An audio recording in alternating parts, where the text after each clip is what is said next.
Ya mis colegas del Polo han planteado los cuestionamientos y las razones principales por las cuales no vamos a votar este cupo de endeudamiento. Yo quiero concretar algunas de las cosas que se han dicho. En primer lugar, es que con este cupo de endeudamiento, y ya varios concejales lo han dicho, incluso los concejales de la coalición mayoritaria, pues se concretan los propósitos principales establecidos en el plan de desarrollo del alcalde Enrique Peñalosa, que yo llamaba un plan de desarrollo del modelo Transmilenio, en donde los recursos públicos se utilizan para apalancar los grandes negocios como las alianzas público-privadas, las concesiones, las privatizaciones, los negocios inmobiliarios y hasta las entidades privadas que simulan no tener ánimo de lucro. Y esos recursos públicos que, repito, se van a utilizar para apalancar esos mega negocios, van a salir de nuevos tributos, como los tributos nuevos en contra de los propietarios de los vehículos, a quienes el alcalde Peñalosa señala como los señores poderosos, contrariando cualquier realidad y las cifras que todos conocemos. Van a provenir de más impuestos, como el aumento que se va a dar con el predial, como lo vamos a demostrar en el debate que vamos a hacer sobre la reforma tributaria, de privatizaciones, y esos recursos públicos también van a salir de deuda pública, que es el proyecto que estamos discutiendo en este momento. Son 5 billones de pesos de ese cupo de endeudamiento, y la principal tajada, la mayor tajada de todo ese cupo se la lleva Transmilenio, para distintos asuntos. De Transmilenio le van a dar 2.1 billones de pesos, que es el 42% del total, 1.2 billones para nuevas troncales, 682.000 millones para nueva infraestructura de troncales y 228.000 millones para infraestructura de la operación zonal. Entonces aquí viene un debate que yo planteé en la sesión que tuvimos sobre la jornada única, y es el debate sobre la priorización de los recursos. Como acabé de explicar y está demostrado, la administración de Enrique Peñalosa está priorizando en materia de inversiones con este cupo de endeudamiento las inversiones en Transmilenio. Y es lo que yo me refiero con el modelo Transmilenio, es priorizando inversiones con recursos públicos para apalancar el enorme negocio que es Transmilenio, porque Transmilenio, más que un sistema masivo de transporte, es un enorme negocio. ¿Cómo funciona básicamente eso? Eso también es como una especie de alianza público-privada. La infraestructura la pone el Estado, o sea, es infraestructura pública que se le entrega en concesión a operadores privados para que la exploten económicamente y hagan multimillonarias ganancias, como lo hemos demostrado aquí en varios debates. Es un excelente negocio tanto para los operadores privados de Transmilenio, que tienen a personas muy cercanas a Enrique Peñalosa, al doctor Oscar Díaz como asesor principal, que también fue asesor de una de estas empresas operadores, y también es un excelente negocio para los fabricantes de esos buses como Volvo, que ya también conocemos la cercanía entre el doctor Enrique Peñalosa con empresas como Volvo a través del famoso ITDP.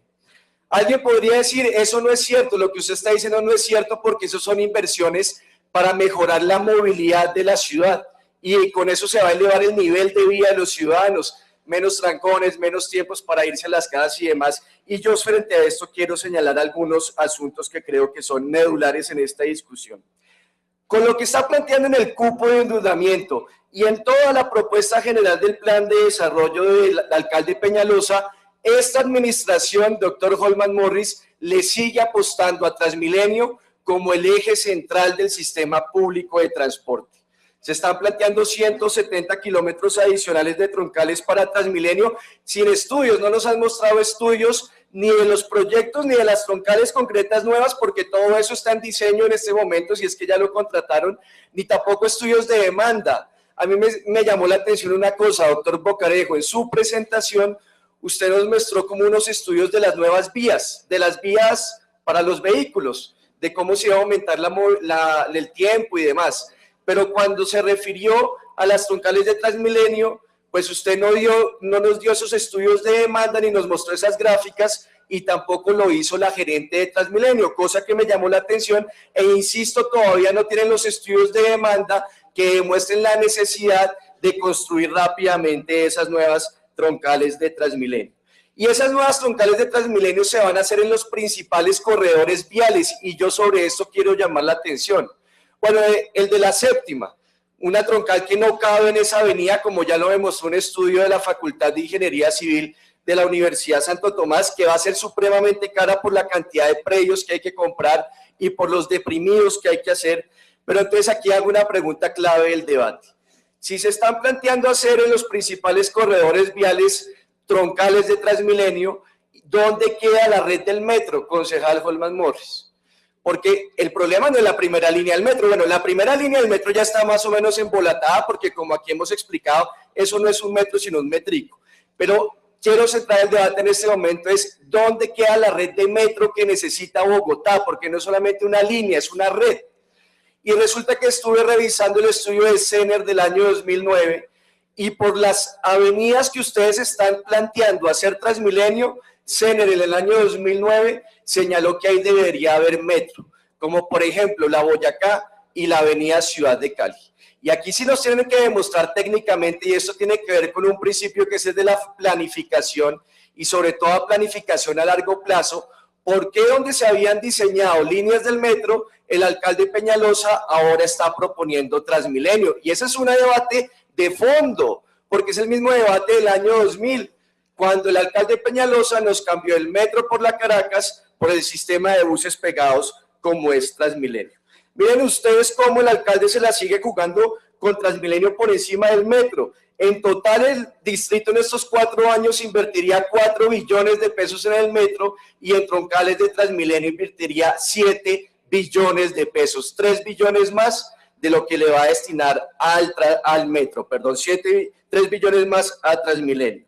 Ayer estuve en la asamblea de la ANDI, lo comentó el concejal Juan Carlos Flores, incluso estuvieron algunos otros colegas, y el alcalde Peñalosa insistió en su absurda idea de que Transmilenio es mejor que el metro. Dijo más o menos lo siguiente, que las diferencias entre el metro y los buses son cada vez más irrelevantes, así como la propiedad del secretario de Planeación en la Vanderhamen es irrelevante, así es para el alcalde Peñalosa la diferencia entre los buses y Transmilenio. Y esto lo dice en el marco de gravísimas denuncias de conflictos de interés y de puertas giratorias en la administración distrital.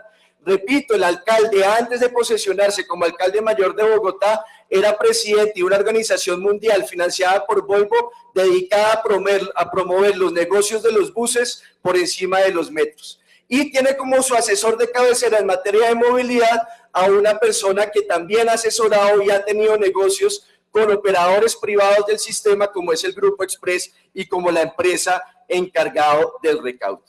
Por otro lado, ¿qué tenemos? El enorme problema en educación de calidad, que ya tuvimos aquí la oportunidad de revisar con detenimiento. Educación pobres para pobres, porque no se garantiza la jornada única, y para garantizar la jornada única se requiere de más infraestructura y se requiere de una inversión importante. Tenemos un déficit, dice el gobierno nacional, de 9.219 aulas, y con la plata que se va a aprobar aquí para el cupo de endeudamiento para educación, apenas se reduciría ese déficit en 1.000 aulas.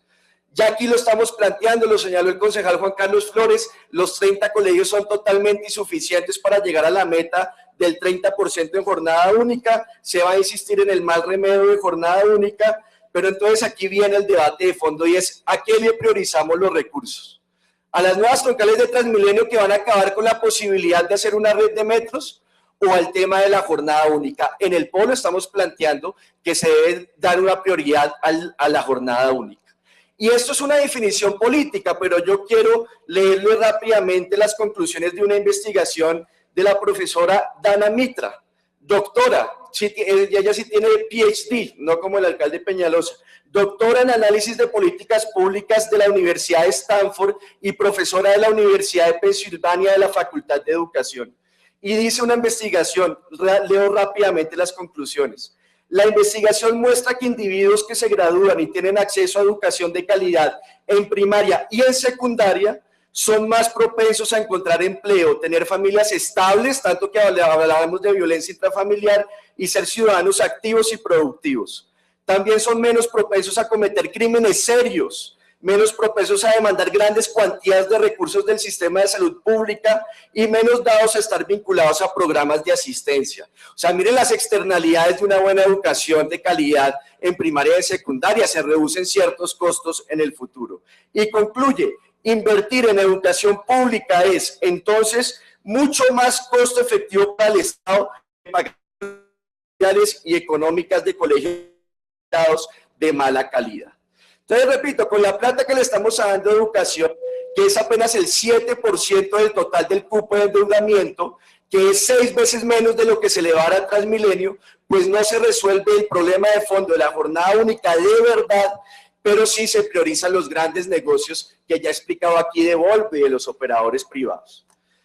Ya rápidamente para terminar, también tenemos dudas con otras inversiones planteadas en el cupo de endeudamiento, lo de el sendero de los cerros orientales, doctor Cruz, nadie nos ha dicho el tema de la capacidad de carga de los cerros. O sea, yo me imagino, cuando uno le dicen sendero, pues uno se imagina los senderos a los que estamos acostumbrados hoy, pero es que es un sendero por donde quepa un camión de bomberos. O sea, es una avenida, no le deberían decir sendero, eso es una avenida de un carril o no sé cuántos carriles ustedes le quieran meter. Y entonces la pregunta aquí desde el punto de vista técnico es, ¿aguantan los cerros orientales una capacidad de carga como la que se está planteando en el plan de desarrollo de 250,000 personas en estos 4 años o 3 años? Porque eso será desde que arranquen.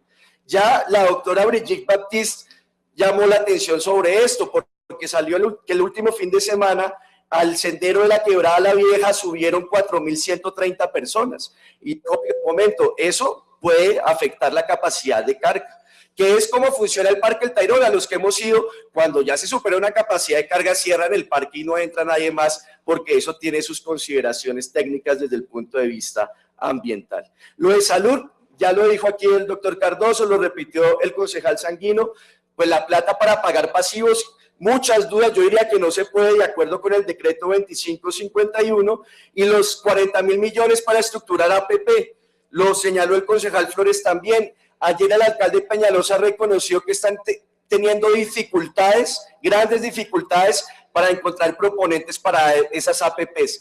¿Qué quiere decir eso? Que no les está dando las cuentas ni los cierres financieros y se van a invertir 40,000 millones de pesos en esas APPs. Lo del cupo flexible, muchos concejales habían preguntado en la anterior sesión, ¿por qué el cupo flexible? ¿Por qué no continuamos con la práctica de los últimos 2 gobiernos de definir exactamente o con detalle las inversiones que se van a hacer con estos recursos? La razón es muy sencilla, no tienen estudios. No hay estudio de la séptima, el estudio de la Boyacá dijeron que no les gustaba, entonces tocaba otro, no se sabe cuánto va a valer. La séptima no tienen ni idea. A mí el secretario de Movilidad me dijo que eso costaba alrededor de 1.8 billones de pesos, pero eso es haciendo un ejercicio de indexación de lo que se había calculado en el año 2005, pero todos tienen ni idea. La conclusión entonces, señalando esto último, el endeudamiento es considerable. Vean ustedes que el servicio a la deuda entre 2016 y 2020 va a crecer en un 72%, mientras que los ingresos corrientes del distrito solo van a aumentar en un 14%. O sea, ahí también puede haber un problema de las finanzas públicas. Se endeuda a la ciudad de negocios y para apalancar negocios en beneficio de unos cuantos magnates que se enriquecen violando los derechos de los ciudadanos. Es el típico modelo de ciudad que le gusta mucho al alcalde Peñalosa y que es un modelo totalmente inequitativo, que nos llevó a ser la ciudad capital más desigual de Colombia. Quedamos con el vergonzoso título de ser la ciudad capital más desigual de uno de los países más desiguales del mundo, y es por este tipo de políticas. Muchas gracias, señor presidente.